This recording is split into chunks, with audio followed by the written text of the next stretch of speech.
सभी लोगों को राम राम, मेरी नमस्कार। सभी लोगों को पता है कि मैं साग सब्जियों के बारे में और विटामिन मिनरल्स के बारे में जानकारी देती हूँ। मैं ये चाहती हूँ कि शरीर हम स्वस्थ रहें तो हो बहुत सारा कार्य कर सकते हैं। अस्वस्थ व्यक्ति कुछ नहीं कर सकता है।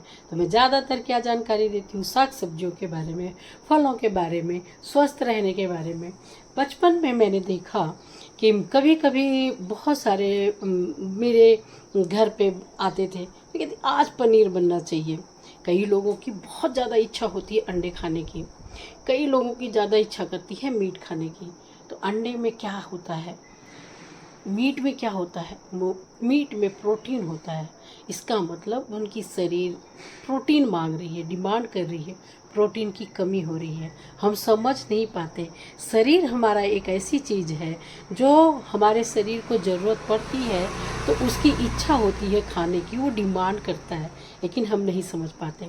साग सब्जियों के बारे में हम कहें तो साग सब्जियां खाने की सभी की इच्छा होती है, लेकिन घर लाने के लिए और उसको काट छाट साफ करने की बड़ी झंझट के कारण हम ऐसी सब्जी उठा लाते हैं जो जल्दी ईजिली कट जाती है।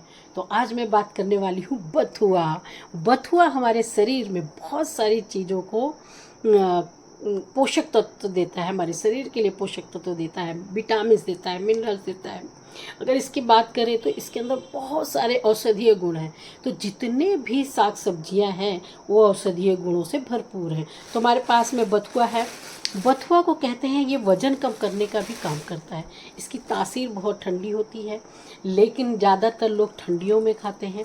गर्मियों में अलग प्रकार का बथुआ होता है। बथुआ भी कई प्रकार से पाया जाता है, तो बथुआ ज़रूर खाएं। बथुआ खाने का साग बना के खा सकते हैं, दाल में डाल के खा सकते हैं, इसका रायता बना के खा सकते हैं, इसका पराठा बना के खा सकते हैं। अलग अलग वैरायटीज़ के द्वारा आप बथुआ को यूज़ कर सकते हैं। पेट से संबंधित ये बहुत सारे काम करता है। बथुआ को अगर हम देखें तो बथुआ की जो पत्तियां होती हैं वो इस प्रकार से होती हैं और इसकी डंठल होती है। ये बड़ा वाला बथुआ है और छोटे जो बथुआ होते हैं वो बहुत ही अच्छे होते हैं। तो बथुआ में कहते हैं बीमारियों का इलाज है।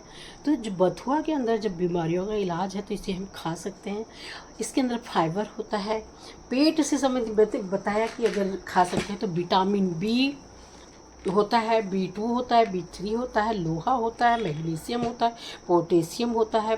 तो इसके अंदर जितने भी विटामिन मिनरल्स की बात करें वो कम है।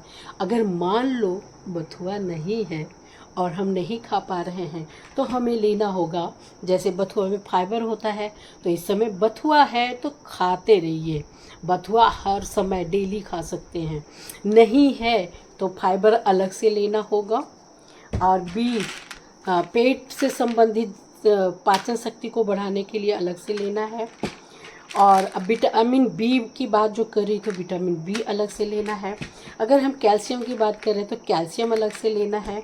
विटामिन मिनरल्स जितने भी हैं उसको अलग से लेना है। अगर हम बात करते हैं इसकी विटामिन सी की तो बथुआ में विटामिन सी भी होता है और बहुत सारी चीज़ें होते हैं। तो हमें देखा कि इतनी सारी चीज़ें लेनी है। तो बथुआ तो एक है लेकिन फ़ायदे अनेक हैं।